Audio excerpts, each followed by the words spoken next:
Hello everyone, welcome to my channel GS Karmayogi. आप सभी लोग कैसे हैं? आई होप कि आप लोग बहुत अच्छे होंगे, स्वस्थ होंगे, मस्त होंगे, पढ़ाई अच्छे से कर रहे होंगे। आप सभी लोगों की पढ़ाई अच्छी हो रही होगी और मैं उम्मीद करता हूं कि आप सभी लोग बहुत अच्छे से पढ़ाई करें। और ठंडी का महीना है जो उसमें पढ़ाई कम हो पाती है, लेकिन लापरवाही ना करें। आप सभी लोग पढ़ाई को अपने जैसे कर रहे थे उसी कंटिन्यूटी को बना के रखें और अच्छे से पढ़ाई करें। आपकी वैकेंसी कई लग चुकी हैं, लेकिन हमारी ये जो क्लास चल रही है ये यूपी होम गार्ड के लिए चल रही है। यूपी होम गार्ड के लिए मेरी क्लास 3 है, इसके लिए कोई शुल्क नहीं ले रहे हैं और पूरा सिलेबस हम कंप्लीट करवाएंगे। पहले हम पूरा सिलेबस यूपी होम गार्ड का कंप्लीट करवाएंगे, उसके बाद हम यूपी होम गार्ड का मॉडल पेपर भी करवाएंगे, क्विज करवाएंगे। तो आप सभी लोग हमारे साथ शुरू से अंत तक बने रहिए, पूरे सिलेबस को कंप्लीट करिए। फिर आपका जब एग्जाम करीब आएगा, लगभग 2 महीना पहले ही हम क्विज शुरू कर देंगे। हो सकता है हम फरवरी से ही शुरू कर दें और क्विज हम आप सभी के लिए लाते रहेंगे। तो आप सभी लोग हमारी क्लास का आनंद ले, अच्छे से पढ़ें और आपके सारे क्वेश्चन हमारी क्लास से सही होंगे। अगर आप हमारी क्लास देख के जाते हैं एक से दो बार, एक बार देखोगे तो हो सकता है कम समझ में आए, दोबारा देखोगे तो सब याद हो जाएगा। हम पूरी कोशिश करते हैं कि ऐसे पढ़ाएं कि पूरी स्टोरी आपके दिमाग में बन जाए और एक एक पॉइंट आपको याद हो जाए। सॉरी। जो हम इतिहास पढ़ा रहे हैं, इतिहास बहुत बोरिंग सब्जेक्ट होता है, लोग मानते हैं, मैं तो नहीं मानता, मुझे तो बहुत मजा आता है। लेकिन मैं इस तरीके से पढ़ाऊंगा कि आपको बहुत इंटरेस्ट आएगा। आप इतिहास को बहुत मजे के साथ पढ़ेंगे और आपको बहुत मजा आने वाला है। तो आप मेरी क्लास को अधिक से अधिक लोगों के पास शेयर करिए।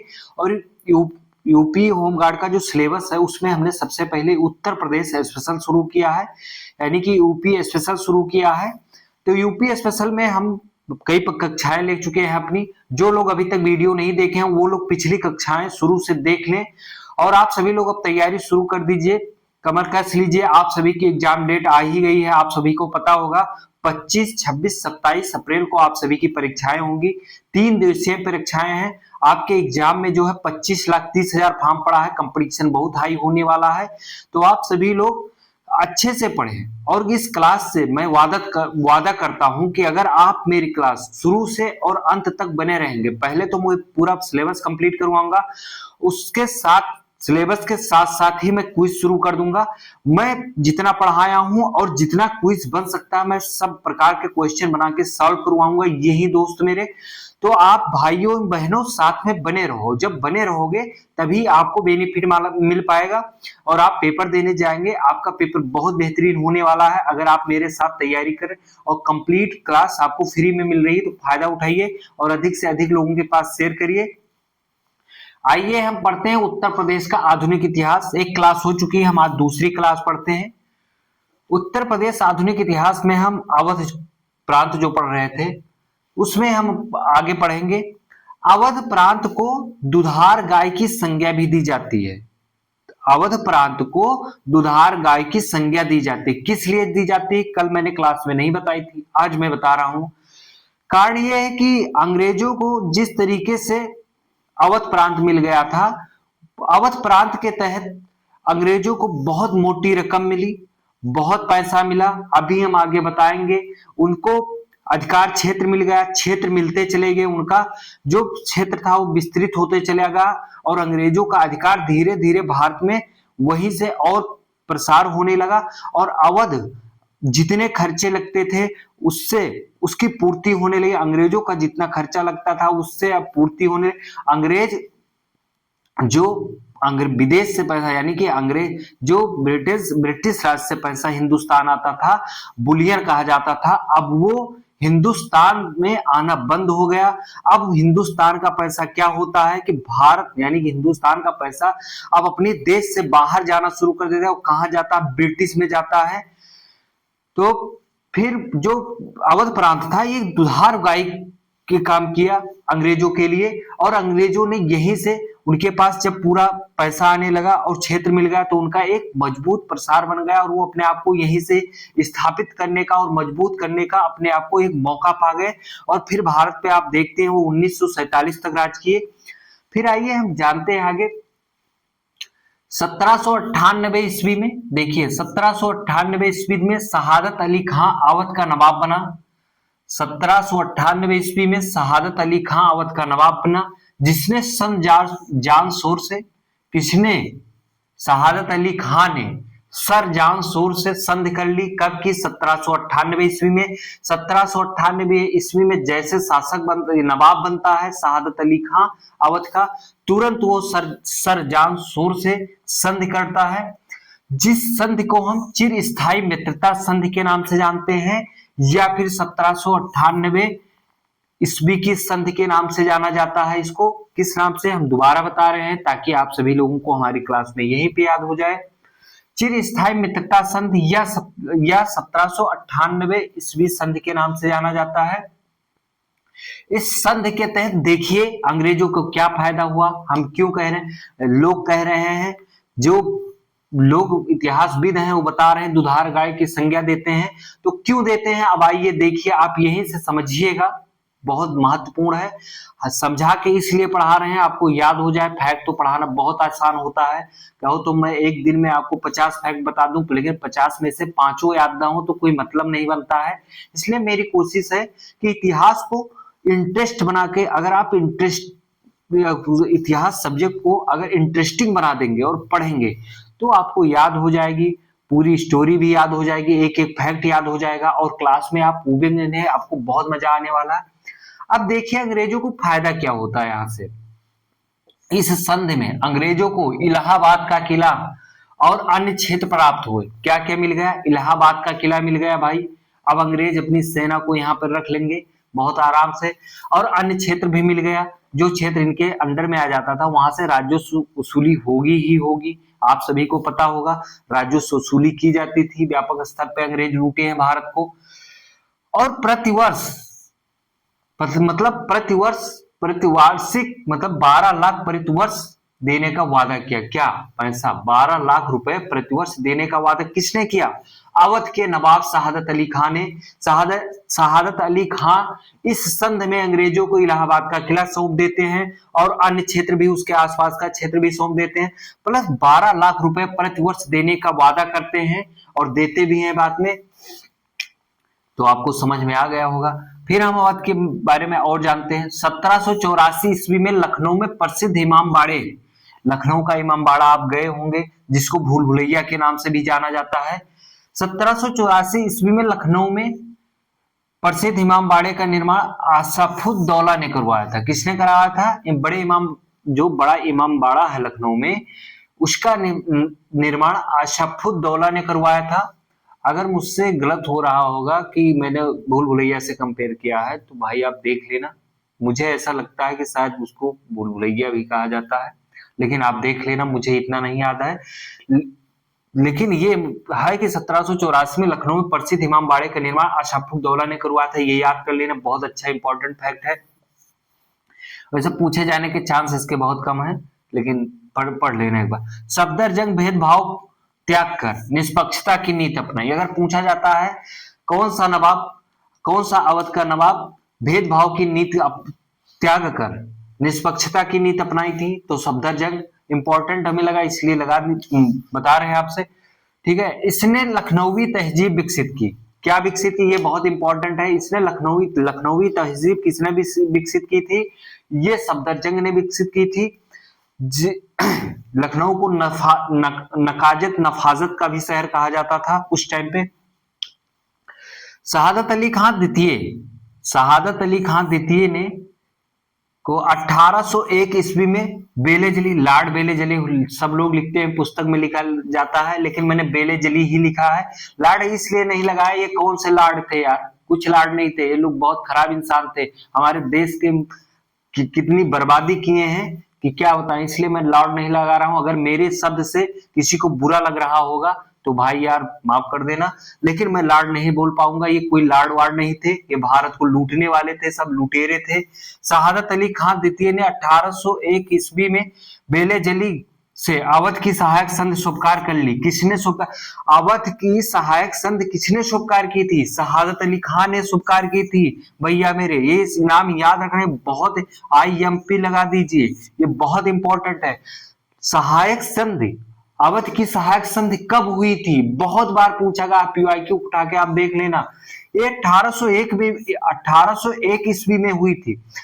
जो सहायक संधि किसने लाया था? लॉर्ड बेलेजली ने, जिसको लॉर्ड बेलेजली लोग कहते हैं, मैं बेलेजली कहूंगा, बेलेजली ने लेकर आया था। सहायक संधि के तहत क्या था, आओ थोड़ा सा समझ लेते हैं, नहीं हम भी रटा सकते हैं वैसे।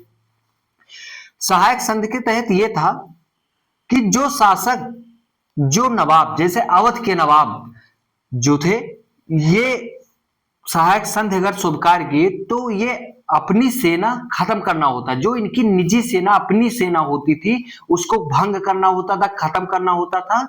और अंग्रेज यानी कि वेलेजली वादा करता था इसके तहत कि आपके रक्षा, आपकी राज्य की और आपके रक्षा करने की जिम्मेदारी मेरी है। और वहां पे अपनी अंग्रेजी सेना रखता था और उसका खर्चा कौन निर्वाहन करता था? नवाब निर्वाहन करते थे। और वो सेना किसकी थी? अंग्रेज की थी। वो किसके लिए काम करेगी भाई? अंग्रेज के लिए काम करेगी।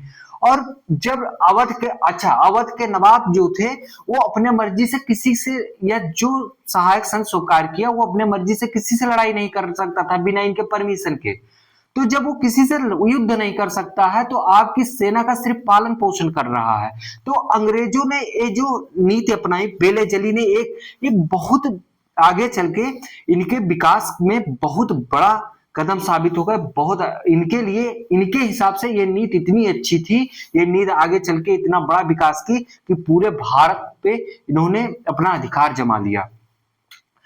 तो अवध के शहादत अली खान द्वितीय को 1801 ईस्वी में बेलेजली ने अवध की सहायक संधि को स्वीकार करने पर बाध्य कर दिया। और 1801 ईस्वी में अवध के नवाब शहादत अली खान द्वितीय को 1801 में सहायक संधि स्वीकार करनी पड़ी।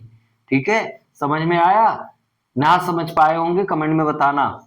ठीक है, फिर 1854 ईस्वी में, अच्छा एक चीज यहां पे और है, अगर आपके पेपर में पूछा जा सकता है, इंपॉर्टेंट है, सहायक संधि, पहला कौन सा राज्य था जिसने सहायक संधि स्वीकार की थी? राज्य या प्रांत, कौन सा प्रांत था जिसने सहायक संधि स्वीकार की थी बेलेजली की? तो मैसूर था। कब स्वीकार की थी? 1798 ईस्वी में। बहुत इंपॉर्टेंट है, बहुत बार पूछा गया है, आपके पेपर में वन लाइनर फैक्ट आएगा। ये सब मैं जो बोल रहा हूं, लिखा नहीं हूं, वो सब भी आप लिख लेना आप और याद कर लेना। 1798 ईस्वी में मैसूर प्रथम प्रांत था जिसने बेलेजली की सहायक संधि स्वीकार की थी। 1854 ईस्वी में जेम्स आउटरम की रिपोर्ट के आधार पर कुशासन का आरोप लगाकर डलहौजी ने 4 फरवरी 1856 को अवध राज्य को हड़प लिया था। अवध के नवाब को कहां भेज दिया? अब कलकत्ता भेज दिया गया। अवध का नवाब कौन था उस समय पे? वाजिद अली शाह थे। कौन थे? वाजिद अली शाह थे, जिनको लखनऊ से निर्वासित कर कलकत्ता भेज दिया गया था। और जेम्स आउटरम, मतलब कौन सी रिपोर्ट तैयार की थी? कुशासन के आरोप लगाकर। किसने तैयार की थी? जेम्स आउटरम ने। कब तैयार की थी? 1854 में। एक ही लाइन में 4 क्वेश्चन बन सकता है। कुशासन का आरोप की जो रिपोर्ट थी किसने तैयार किया था? जेम्स आउटरम ने। यह रिपोर्ट कब आई थी? 1854 में आई थी। और लॉर्ड जो है वो क्या कहते हैं, हड़प नीति कौन लाया था? लॉर्ड डलहौजी ने, यानी कि डलहौजी ने लाया था। 4 फरवरी 1856 को अवध राज्य को हड़प लिया गया। अवध के नवाब को कलकत्ता भेज दिया गया। हड़प नीति भी हम समझ लेते हैं, आपको बता ही देते हैं जब सब बता रहे हैं। हड़प नीति वो होती थी, जैसे कोई शासक था वहां का, तो वो पहले गोद ले लेता, उसके अगर कोई पुत्र या पुत्री नहीं है तो वो गोद लेता था, जिसे दत्तक कहा जाता है। दत्तक पुत्र या दत्तक पुत्री गोद ले लेता था। इन्होंने एक ऐसा फार्मूला तैयार किया, डलहौजी ने कहा कि अगर किसी का पुत्र या पुत्री नहीं है तो वो राज्य किसका हो जाएगा? वो राज्य सीधा अंग्रेजों के हाथ में आएगा, ना कि वो गोद नहीं ले सकता है। अब वो गोद नहीं ले सकता है, वो राज्य का जो शासन प्रशासन है उस शासक के बाद सीधे अंग्रेज, ब्रिटिश प्रांत का, ब्रिटिश नवाब का, ब्रिटिश गवर्नर का हो जाएगा। तो ये हड़प नीति किसने लाई थी? लॉर्ड डलहौजी ने लाई थी। अवध का विस्तार कहां से कहां तक था? ये बहुत बार पूछा गया है। अवध का विस्तार जो था पश्चिमी में कन्नौज से लेकर पूर्व में करमनाशा नदी तक विस्तृत था। कहां से? अवध का विस्तार पश्चिम में कन्नौज से लेकर पूरब में कर्मनाशा नदी तक विस्तृत था। फिर आइए एक नजर में हम जान लेते हैं अवध के नवाब कालक्रम, कौन शासक कब से कब तक था। बहुत इंपॉर्टेंट नहीं है लेकिन हमने इसलिए लिख दिया, हो सकता है ऑनलाइनर क्वेश्चन आप में पूछा जाता है तो पूछा जा सकता है किसी का कालक्रम, तो एक बार दो बार जरूर पढ़ लेना, तो आपको इसी क्लास में याद हो जाएगा। अब हम कालक्रम देख लेते हैं अवध के नवाब का। शहादत अली खां बुरहान मुल्क का जो कार्यकाल था, ये अवध स्वतंत्र अवध प्रांत का संस्थापक था। शहादत अली खां बुरहानुल मुल्क 1722 से 1739, सफदरजंग जो है 1739 से 1754, शुजाउद्दौला 1754 से 1775, अशरफुद्दौला 1775 से 1795, ठीक है 1797 होगा, ठीक है किसका फिर से बता रहे हैं। अशरफुद्दौला 1775 से 1797, वजीर अली 1797 से 1898, शहादत अली खां द्वितीय 1798 से 1814, गयाजुद्दीन हैदर 1814 से 1827। गयाजुद्दीन हैदर जो था वो अभी तक अवध के जो शासक होते थे उनको नवाब पद दिया जाता था। जैसे अवध का नवाब कौन था? शहादत अली खां। अवध का नवाब सफदरजंग। जैसे नवाब शब्द आगे लगता था तो यहां पर अंग्रेजों ने क्या काम किया कि गयाजुद्दीन हैदर जब शासक बने तो इनसे नवाब की उपाधि छीन ली गई। किसने छीन लिया? अंग्रेजों ने छीन लिया। कौन सी उपाधि छीन ली? नवाब की उपाधि छीन ली और उनको एक उपाधि देते हैं राजा की, कि अब आप राजा हैं, आप नवाब नहीं हैं, अब आप राजा हैं। और ये उपाधि कब छीनी गई थी? तो इनको राजा की उपाधि जो है वो 1819 में दी गई थी और इनकी नवाब की उपाधि छीन ली गई थी। अगर आपसे पूछा जाएगा पेपर में कि राजा की उपाधि किसे दी गई थी, इसमें से अवध के शासक, इसमें से कौन अवध के शासक थे जिन्हें राजा की उपाधि दी गई थी? तो वो हो जाएगा आपका आंसर गयाजुद्दीन हैदर, और इनसे नवाब का पद छीन लिया। आखिरी नवाब अगर पूछा जाएगा अवध का आखिरी नवाब कौन था, तो आप शहादत अली खां द्वितीय अगर ऑप्शन में है तो यही लगाना, आप यही सही माना जाएगा, आयोग आपका यही से, क्योंकि इनके बाद सब राजा बनते हैं, नवाब कोई नहीं बनता है। ठीक है, समझ में आया। नसीरुद्दीन हैदर 1827 से 1837, मोहम्मद अली 1837 से 1842, अजमद अली शाह 1842 से 1847, वाजिद अली शाह आखिरी शासक थे, आखिरी राजा थे ये कहां के? अवध के। वाजिद अली शाह 1847 से 1856।